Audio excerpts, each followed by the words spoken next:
Voilà, Monsieur le Président, en quelques mots, les violations dans la passation du marché qui a abouti au contrat de la société ZMC, de la société Sogima Sal, je veux dire. Monsieur le Président, en plus de 11 violations, 12 avec l'écrit de M. Traoré, l'État a énuméré des violations à peu près au nombre de 7 ou bien 8. On a l'endroit, Monsieur le Président, de se poser la question à savoir pourquoi autant de violations pour un seul marché?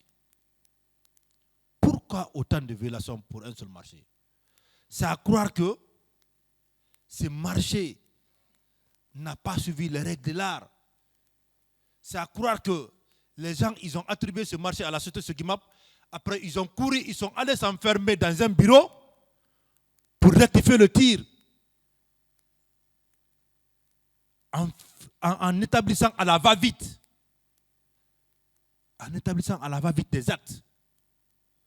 Même nous qui sommes profanes, c'est le président, en matière de passation, on nous donne un marché à passer.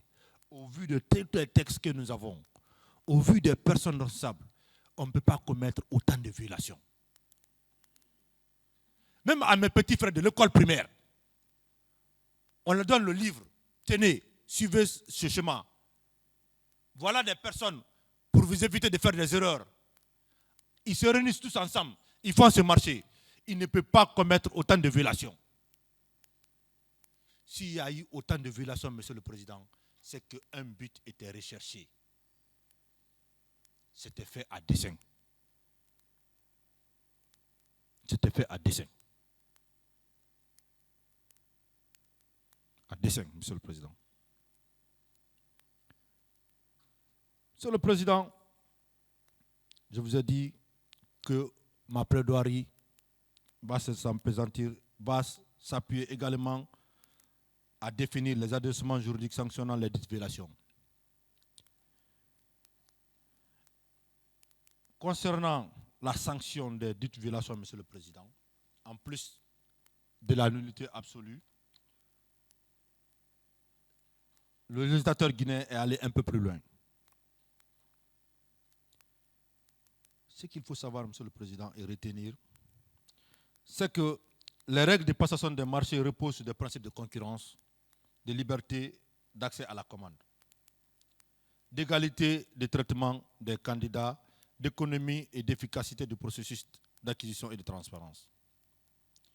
Le législateur a aménagé des cadres qui se trouvent, un cadre institutionnel qui se trouve dans ce code.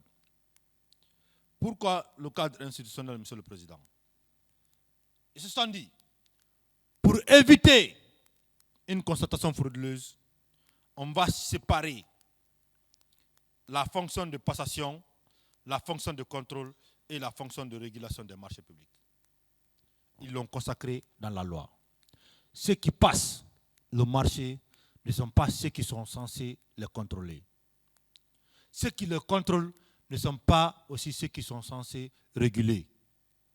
C'est ça le principe, Monsieur le Président, en ce qui concerne le cadre institutionnel, Monsieur le Président. Le législateur a aménagé ce cadre. Pourquoi? C'est pour éviter qu'une personne ou une entité ne procure ou ne tente de procurer à autrui un avantage injustifié par un acte contraire aux dispositions contenues dans le Code.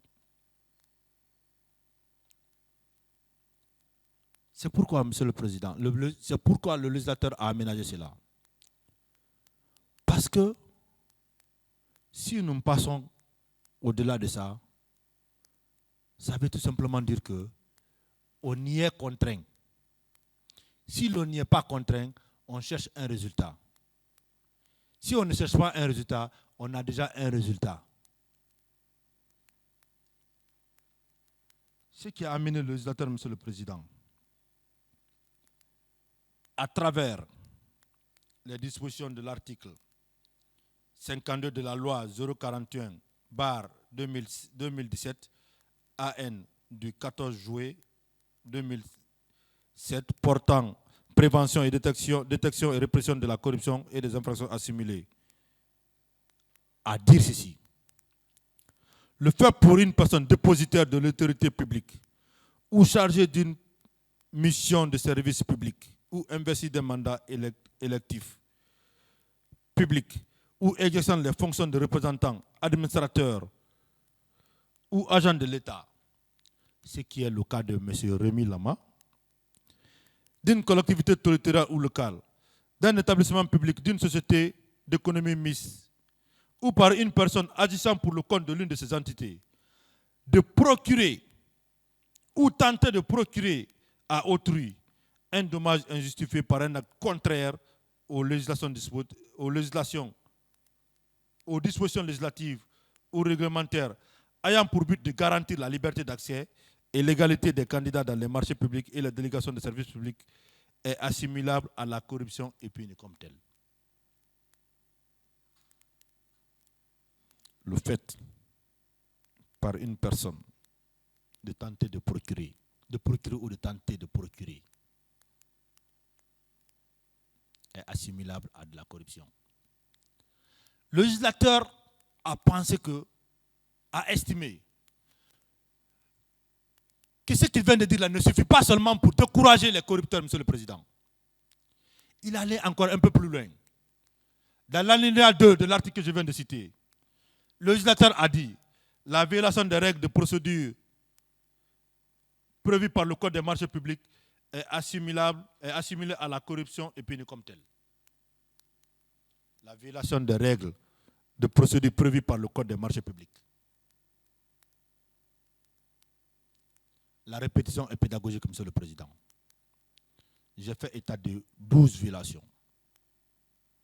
L'État a fait état de 7 à 8 violations. L'article dit la violation des règles. Ce qui veut dire que de long en large, toutes ces règles, Monsieur le Président, 12 plus 8 ou 7, 19 ou 20 violations, Monsieur le Président, par rapport à un seul marché. Par rapport à un seul marché. Si ce n'est pas de la corruption, Monsieur le Président, qu'on me pende.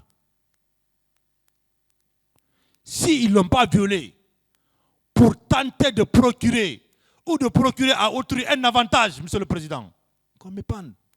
Ça n'a pas d'autre explication, Monsieur le Président.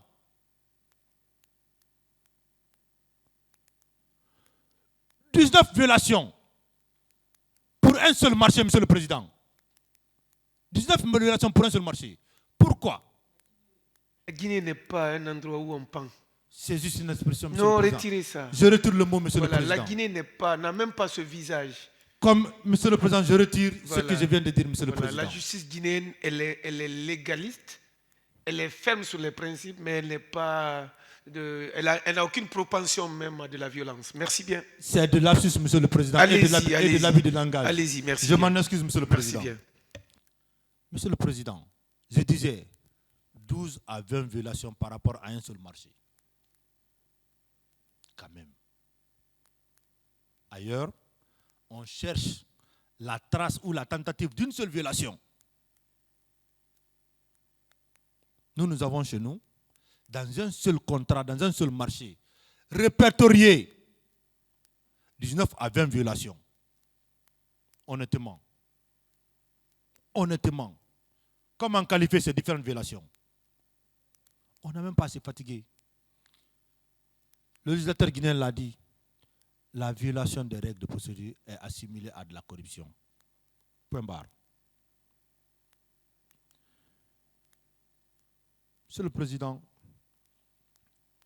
étant dit que ce qui s'est passé dans le contrat qui a abouti au marché de la société Sogimap est une violation, il revient, Monsieur le Président, aux représentants du parquet spécial de définir à travers les dispositions de l'article 177 la sanction pénale qui s'y est à la matière.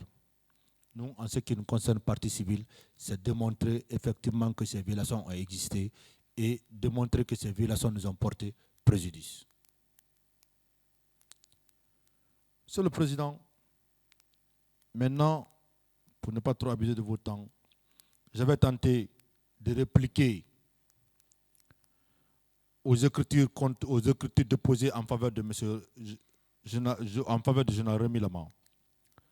Dans les écritures déposées en faveur du général Rémi Lama, il vous a été demandé, Monsieur le Président, de constater que la société ZMC n'a pas été candidate, de constater l'irrégularité de la procédure ayant abouti à la décision de l'ARMP, de constater en outre que la dénonciation faite par la société ZMC ayant servi de fondement à la poursuite initiée par le parquet spécial à l'encontre de général Rémi Lama s'est passée en 2018, donc sur la magistrature de Edouard Nyankoy Lama.